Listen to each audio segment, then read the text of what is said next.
ఉదయకాలం కలిసి దేవునికి ఇచ్చారు.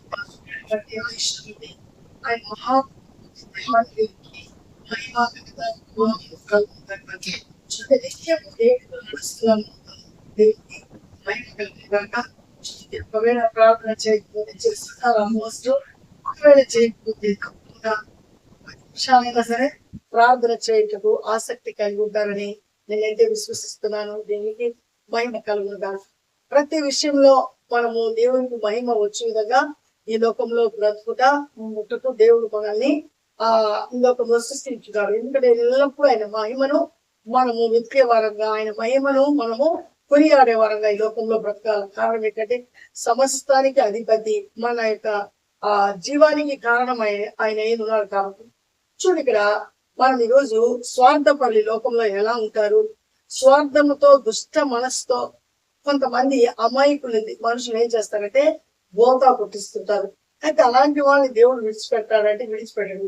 కొంతకాలమే వాళ్ళ యొక్క దుష్ట మనసు కొంతకాలం అయిన తర్వాత పూర్తిగా దేవుడు వాళ్ళని అణిచివేస్తాడు. అంతవరకు మనం కొంచెం ఓర్పు కలిగి ఉన్నాం. మనము వాక్యాన్ని చూద్దాము. సామెతల గ్రంథము 28వ అధ్యాయము 14వ వచనాన్ని చూద్దాము. నేను చదువుతాను, మీరు చూడండి. సామెతల గ్రంథము 28వ అధ్యాయము 14వ వచనం. నిత్యము భయము కలిగి ప్రవర్తించేవాడు ధన్యుడు. అంటే నిత్యము ఉదయకాలం నుంచి నిద్రపోయే వరకు భయం కలిగి బ్రతకాలి. నిద్రలో కూడా ఎక్కడ కూడా మనము మన నోరు ఏదో హృదయం నిండిందే నోరు మాట్లాడుతుందని లేఖనం చెప్తుంది. కాబట్టి మన హృదయం అంతా దేవుడే నింపబడినప్పుడు మనం ఎక్కడ కూడా దేవునికి అపకీర్తి తెచ్చే వాళ్ళగా ఉండకుండా మనము ఆయన ఎందు భయభక్తులు కలిగి ప్రవర్తిస్తే మనము ధన్యులమని లేఖనం చెప్తుంది. చూడండి, ధన్యతకు వ్యతిరేకమైనది ఏంటంటే ఆ యొక్క మనుషులు అంటే దేవునికి వ్యతిరేకమైన జీవితం జీవించి వాళ్ళు పాతాళంలో పోయేటువంటి వాళ్ళు. అలాంటి వాళ్ళు ఏమంటుందంటే హృదయమును కఠిన పరుచుకున్నవాడు కీడులో పడదు. అంటే దేవుని యందు ఎవరైతే భయభక్తులు కలిగి ఉంటాడో వాడు ధన్యకరమైన లైఫ్ ని కలిగి ఉంటాడు. హృదయాన్ని కఠిన పరుచుకొని సత్యాన్ని అమ్మివేస్తూ అబద్ధానికి చోటిస్తూ కీడు చేయుటకు స్వార్థమైన జీవితం జీవించేవాడికి కఠినమైన ఏం కలుగుతుందట? కీడు కలుగుతుందట. చూడండి, ఈ మధ్య కాలంలో నేను ఒక పేపర్ చూశాను. ఆ పేపర్ లో ఒక ఎపిసోడ్ చదివాను. చదివినప్పుడు నాకు ఈ మాట ఏమైందంటే నా హృదయంలో తాకింది. ఎందుకంటే దేవుని యందు నిత్యము భయభక్తులు కలిగి ఉండట ఎవరైతే ఉంటారో అలాంటి లైఫ్ ధన్యులు అన్నారు. అలా కాకుండా హృదయాన్ని కఠిన పరుచుకున్న వాళ్ళు కీడులో పడతారు అనేటువంటి మాట నాకు ఆ యొక్క ఎపిసోడ్ చూడగానే నాకు అది అర్థమైంది. కారణం ఏంటంటే ఒక గిరిజన ఫ్యామిలీ అండి. ఆ గిరిజన ఫ్యామిలీలో ఆ యొక్క తల్లిదండ్రులు చాలా అంటే గిరిజనులు అంటే ఆ యొక్క అడవిని నమ్ముకొని బ్రతికేటువంటి వాళ్ళు. ఆ అడవిలో అటువంటి వెదురు అలాంటి తెచ్చి బుట్టలు చేసి అమ్మేవాళ్ళు. వాళ్ళకు ఒక పాప పుడుతుంది. ఆ పాప పుట్టగానే ఆ పాపను బాగా చదివించాలని, మంచిగా ఆఫీసర్ అవ్వాలని, ఆమె బాగుపడితే వీళ్ళ యొక్క లైఫ్ మారుతుందని వాళ్ళు తల్లిదండ్రులు మంచి కలను కానీ ఆమె పట్ల ఆ యొక్క ఒక ప్రణాళికను కలిగి ఉంటారు. ఈ ప్రణాళికలో భాగంగా తల్లిదండ్రులు ఆ యొక్క అరణ్యంలో ఉండేటువంటి అవన్నీ తీసుకుని వచ్చి అంటే అక్కడ అరణ్యంలో మనకి ఏం దొరుకుతుంటాయంటే తేనె దొరుకుతుంది, కొండ తేనె అనేటువంటి, తర్వాత అక్కడ వెదురు దొరుకుతుంది. ఇలాంటి తీసుకొచ్చి గుట్టలు అల్లుతూ ఇవన్నీ అమ్మి ఆ డబ్బులతో ఆ పాపకు కావాల్సినటువంటి అన్ని ఇప్పిస్తూ స్కూల్ కి పంపిస్తుంటారు. ఇట్లా స్కూల్కి వెళ్ళి ఆ పాప బాగా చదువుకొని మంచి అంటే హై స్కూల్ అయిపోయింది, కాలేజీ యొక్క సమయం ఏర్పడుతుంది. ఆ కాలేజీకి వెళ్ళాల్సిన సమయంలో వాళ్ళకి ఊరు అంటే వాళ్ళు విలేజ్ లో కొండ ప్రాంతంలో ఉంటారు కాబట్టి ఆ పాపను ఏం చేస్తారంటే బయటకు పంపిస్తారు. బయట అమ్మాయి మంచి హాస్టల్లో చేరుతుంది. అక్కడ బాగా చదువుకొని మంచిగా ఉంది. వాళ్ళ తల్లిదండ్రులు కూడా ఇంకా ఆమె జాబ్ లో చేరి వాళ్ళ తల్లిదండ్రులు ఆశించినట్లు ఒక ఆఫీసర్ లెవెల్లోనే ఆమె ఒక ఉద్యోగాన్ని చేసుకుని ఇంటికి డబ్బులు పంపిస్తుంటే తల్లిదండ్రులు ఎంతో సంబరపడుతుంటారు. అంటే ఆమె యుక్త వయసు అంటే వివాహ వయసు వచ్చింది. 24 years వచ్చేసి ఆమెకి. అక్కడ ఆమె ఎక్కడైతే హాస్టల్ ఉంటుందో అక్కడ ఒక సహోదరి ఆమెకి ఏమవుతుందంటే పరిచయం అవుతుంది. ఆమె ఎలా ఉంటుందంటే ఈమెకి చాలా దగ్గరగా ఉండి ఆమె పట్ల జారి చూపిస్తూ దయ చూపిస్తూ అయ్యో విలేజ్ నుంచి వచ్చింది, అయ్యా చాలా వీళ్ళు గిరిజనులే, వీళ్ళకి నేను చాలా సహాయం చేయాలని ఒక హెల్పర్ లాగా ఆమెకి ఎలా ఉంటుందంటే ఒక ఆపద్ బాంధురాలుగా ఉంటుందన్నమాట. ఆమె నిజంగా ఇలాంటి సహోదరు నాకు దొరికిందే, నేను ఎంత ధన్యురాలని ఆమె మాట తూచా తప్పకుండా ఆ పాప వింటూ ఉంటుంది అనమాట. ఇలా జరిగేటువంటి క్రమంలో ఒకానొక రోజు అంటది, అమ్మా నీకు యుక్త వయసు వచ్చేసింది కదా, నువ్వు వివాహం చేసుకోవాలంటే, అక్క నాకు ఇప్పుడేం వివాహము, నేను ఇంకా సంపాదించాలా, మా తల్లిదండ్రులు గొప్ప స్థితిలో కూడా రావాలా, నా యొక్క అభివృద్ధిని చూసి మా తల్లిదండ్రులు సంతోషపడాలా అంటుంది. లేదమ్మా నీ తల్లిదండ్రులైనా సరే కొంతకాలం అయిన తర్వాత నీకు వాళ్ళకు మంచి ఆ సంబంధాన్ని వెతికి వివాహం చేయాల్సిందే కదా, కాబట్టి ఈ సంబంధం గురించి మీ ఇంట్లో చెప్పు అని ఒక మంచి సంబంధం గురించి చెప్తుంది. ఆ తల్లిదండ్రులు ఆమె ఆ అమ్మాయి చెప్తూ ఉంటుంది కదా, ఇది పలానా దగ్గర నేను సిటీకి వెళ్ళినప్పటి నుంచి ఆ యొక్క సహోదరి నాకు చాలా హెల్ప్ గా ఉంటుంది, చాలా మంచి సహోదరి అని చెప్తుంది. కాబట్టి వాళ్ళ తల్లిదండ్రులు అది నేర్చి ఆమె చెప్పితే చేద్దామమ్మా, ఆ సంబంధం ఎవరో తీసుకురామంటారు. తీసుకువచ్చిన తర్వాత చూస్తే ఆ అబ్బాయికి చాలా అంటే ఒక 10 years ఏజ్ గ్యాప్ ఉంటుంది. అప్పుడు అంటది, అక్క ఆయనకి నాకు చాలా ఏజ్ గ్యాప్ ఉన్నట్టుంది. ఎలా అంటే అప్పుడే ఉండదు, ఏముందిలేమ్మా ఒక 8 సంవత్సరాలే కదా, ఏమవుతుంది, ఇంత ఉన్నతమైన కుటుంబము, మంచి ఆఫీసులు, నీకు ఏది పొదువులా, ఇలాంటిది నీ తల్లిదండ్రులు జన్మలోనైనా నీకు ఇలాంటి సంబంధం తెస్తారా అని ఆ అమ్మాయికి చెప్పినప్పుడు, నిజమే కదా అక్క నాకు ఎంతో మేలు వచ్చేది కదా, మేలు చేసే అక్క కదా, ఆ మాటని తప్పకుండా వినాలని ఉద్దేశంతో ఒప్పుకుంటుంది. ఆ ఒప్పుకున్నప్పుడు ఇంకా పెళ్లి చాలా హుందాతనంగా, చాలా ఆఫీసర్ కాబట్టి చాలా చక్కగా ఆ అమ్మాయి యొక్క వివాహం జరుగుతుంది. తల్లిదండ్రులు పడిపోతారు. నా యొక్క బిడ్డ ఇంత గొప్ప భవిష్యత్తు కలిగి ఒక మంచి సిటీలో కొడలుగా పోతుంది, ఇదిగో నా కూతురు సిటీలో ఎక్కడ ఉండాలా, ఎక్కడ ఉంటుందని మేము భయపడ్డాము, ఇప్పుడు సిటీలోనే ఒక కొత్త ఇంటిలో ఆమె సొంత ఇంటిలో ఉండబోయేటువంటి ఆ స్థాయి ఆమెకు వచ్చేసిందని తల్లిదండ్రులు సంబరపడిపోతారు. ఇలా సంబరపడినప్పుడు ఆ అమ్మాయికి మంచిగా వివాహం జరుగుతుంది.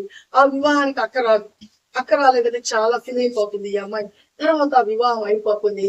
భార్యాభర్తలు చక్కగా వాళ్ళు ఆ యొక్క మంచి అనుబంధంతో కాపురం జరుగుతూ ఉంటుంది. ఇలా జరిగే సమయంలో ఆమె మంచిగా చూసుకుంటూ వస్తాడు ఆయన. ఇంత లోపల ఒక 6 నెలల అయిన తర్వాత ప్రెగ్నెన్సీ అని కన్ఫర్మ్ అవుతుంది. వెంటనే వచ్చి భర్తకి చెప్తుంది, అండి నేను కన్సీవ్ అయ్యానని. ఆయన చాలా సంబరపడిపోతాడు. ఇంకా సంబరపడిపోయిన తర్వాత ఈ విషయం వాళ్ళ ఇంట్లో తల్లిదండ్రులు కూడా తెలియబడుతుంది. ఇంకా ఇలా ఉండేటువంటి సమయంలో అప్పటి నుంచి కొంత దూరం అయిన తర్వాత తన భర్త ఇంటికి రావటం మానేస్తూ వస్తాడు. ఎందుకు ఈ ఇంటికి రావటం లేదు, ఏమైంది నా భర్తకు, ఎందుకు రావట్లేదు అనేటువంటి ఒక ఆలోచన ఆమెకు ఎదురయ్యి ఏం చేస్తుందంటే ఫోన్ చేస్తుంది ఆఫీస్ కి ఫోన్ చేసినప్పుడు అక్కడ ప్యూన్ అంటాడు, ఆయన ఎప్పుడో ఇంటికి వెళ్ళిపోయాడు కదమ్మా అంటాడు.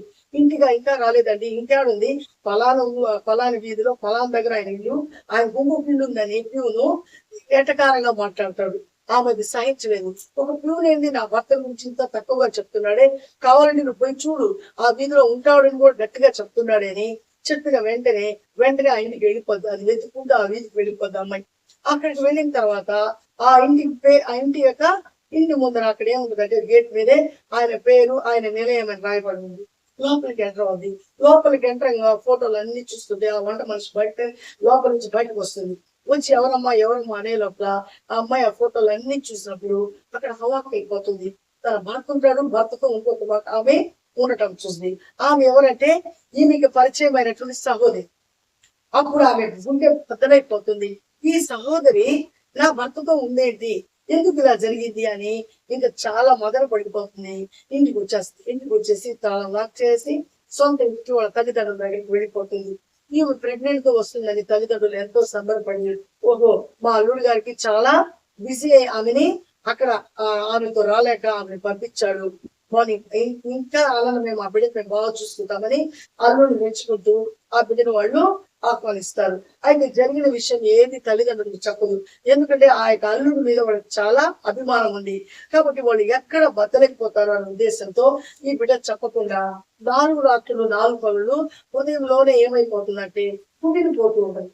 ఇలా కుమిలిపోయేటువంటి సమయంలో ఏం జరుగుతుందంటే ఆమె ఏం చేస్తుంటే ఒక పోలీస్ సంబంధించినటువంటి ఒక వ్యవస్థకు ఆమె ఫోన్ చేసి తన విషయాలన్నీ చెప్పుకుంటుంది. అప్పుడు వెంటనే వాళ్ళు ఒక సలహా ఇస్తారు, ముందు ఆమెను ఫోన్ చేయి, ఆమె ఏం చెప్తుంది విందామని. అప్పుడు ఫోన్ చేస్తారు కదా, అక్క ఎందుకక్క నువ్వు ఇలాంటి దుర్మార్గమైన పని చేశావు, నీకేమన్నా నేను ఇలా చేశానా, నువ్వు ఎందుకు ఇలా చేశావు అని అంటే, నేను తప్పేం చేశాను, నువ్వు అవసరానికి నా దగ్గరకు వచ్చావు, నాకు ఒక అవకాశం వచ్చింది, నీకు అవసరము నాకు అవకాశము, కాబట్టి నా భర్తకు నాకు 20 సంవత్సరాలు పెళ్ళైనా పిల్లలు పుట్టలేదు, కాబట్టి నువ్వు మంచి పిల్లగా నాకు అనిపించావు కాబట్టి పెళ్లి చేశాను, ఆ పెళ్లిలో కూడా నేను లేను, కాబట్టి ఇప్పుడు నువ్వు నీకు ఇష్టమైతే ఉండు, లేకపోతే ఆ బిడ్డను కని మాకు చేసేయి, మేము పెంచుకుంటాం అంటుంది. అంటే స్వార్థంతో తన భర్తను ఏం చేస్తుందంటే ఆమె పిల్లలకు అనే దాని కొరకు ఆమెను వాడుకునేది. అవన్నీ విన్నప్పుడు అక్క ఏంది ఇలా చెప్తున్నావే, ఇది నువ్వు చెప్తలేదు తప్పు కదా అన్నప్పుడు ఆమె ఏమంటుంది, నా ఇష్టం వచ్చి నేను చేశాను, నీ దిక్కుండే వాళ్ళకి చెప్పుకో అన్నప్పుడు ఈ అమ్మాయి కోపం వచ్చి అరుస్తుంది. ఏం ఎక్కువ సౌండ్ చేస్తున్నావే, నువ్వు ఏం చేస్తావు చూసి చేసుకో అనేటప్పటికి అక్కడ పక్కన ఉండే ఆఫీసర్ మాట్లాడాలి, ఇప్పుడు దాకా నువ్వు మాట్లాడిన మాటలన్నీ మేము రికార్డ్ చేసాము, ఆ అమ్మాయి పక్షాన మేము ఉన్నాము, నువ్వు తప్పనిసరిగా నువ్వు తప్పకుండా ఏం చేయాలా, ఇప్పుడు మూల్యాన్ని నువ్వు చెల్లించాల్సిన పరిస్థితి ఏర్పడుతుంది అన్నప్పుడు మరలా ఆమె ఏం చేస్తుంటే, అమ్మ ఎందుకు అవన్నీ నువ్వు నీకేం తక్కువ రా అని చెప్పి మంచిగా మాట్లాడడానికి ప్రయత్నిస్తుంది. ఆయన అప్పుడు వాళ్ళ తల్లిదండ్రులకు చెప్పుద్ది ఇలా జరిగిందని. అప్పుడు వాళ్ళ తల్లిదండ్రులు కూడా అవాక్ అయిపోయి కూతురుకు వచ్చినటువంటి ఆ ధైర్యం కలిగిన ఆత్మను బట్టి అక్కడ ఆమె చేసినటువంటి అన్యాయానికి కూతురు రివర్స్ అయినందుకు వాళ్ళు సంతోషిస్తారు. అంటే ఇక్కడ మనం నేర్చుకునేటువంటి విషయం ఏంటంటే, ఇక్కడ దుష్టత్వం కలిగినటువంటి మనసు, స్వార్థం కలిగినటువంటి మనసు, అంటే వాళ్ళ స్వార్థానికి ఎదుటి వాళ్ళు ఏమైపోయినా సరే పర్వాలేదు, వీళ్ళు మాత్రం బాగుండాలా, వీళ్ళ యొక్క పనులన్నీ బాగా జరిగిపోవాలా, అంటే అందితే చుట్టూ అందకపోతే కాళ్ళు. ఎప్పుడైతే ఆ అమ్మాయి పేదరాలని, ఆ అమ్మాయి పక్కన ఎవరు లేరని ఏమైపోయింది, విర్రవీగిపోయింది. ఆ వెంటనే ఆమె ఇంకా ఆమె కంటే గొప్ప వాళ్ళు ఆశ్రయించిన సంగతి ఆమెకి తెలియదు. వెంటనే ఆ వాయిస్ వినంగానే మరలా ఏం చేస్తుంది, కాళ్ళ బేరాలకు వస్తుంది. అదే ఇక్కడ ఏం చెప్పొస్తుందంటే, ఈ యొక్క సామెతల గ్రంథం 28వ అధ్యాయం 14వ వచనంలో, నిత్యము దేవుని యందు భయభక్తులు కలిగిన వాళ్ళు ఎవరంట, ధన్యులంట. నిత్యము నిత్యము నిత్యము దేవుని యందు భయభక్తులు కలిగి ఉండాలా. ఇలాంటి చిల్లంగి పనులు, ఇలాంటి చెట్ట పనులు, చెట్ట మనసు కలిగి ఉంటే తప్పకుండా వాళ్ళు ఎక్కడికి వెళ్తారంటండి, కీడులోనికి వెళ్తారని లేఖనం చెప్తుంది. ఇది మన మాటలు కాదు.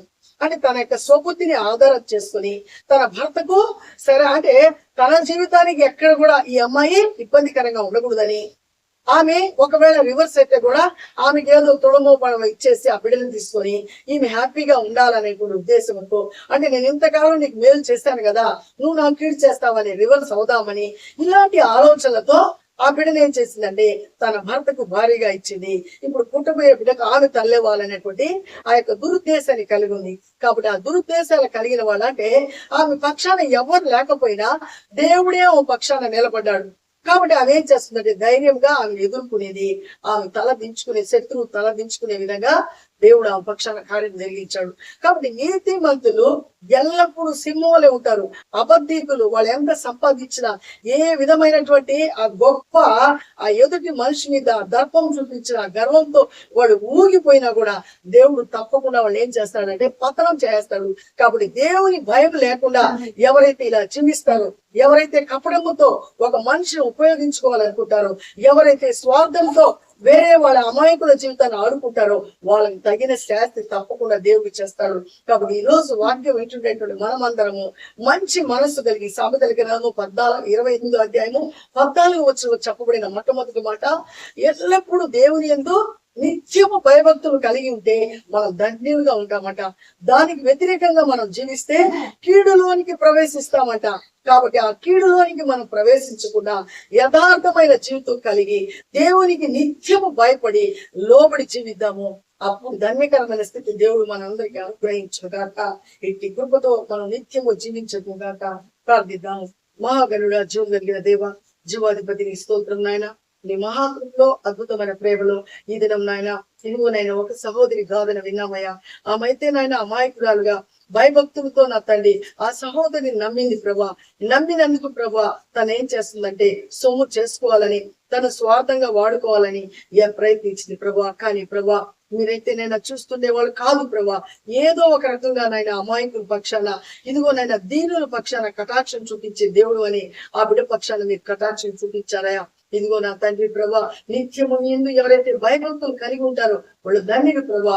ఇదిగో నా తండ్రి, నీకు వ్యతిరేకమైన జీవితం జీవిస్తారో వాళ్ళు కీడులో ప్రవేశిస్తారని మీరు మాతో మాట్లాడినందుకు నీకు కృతజ్ఞతాస్తులు చెల్లిస్తున్నాం నాయన.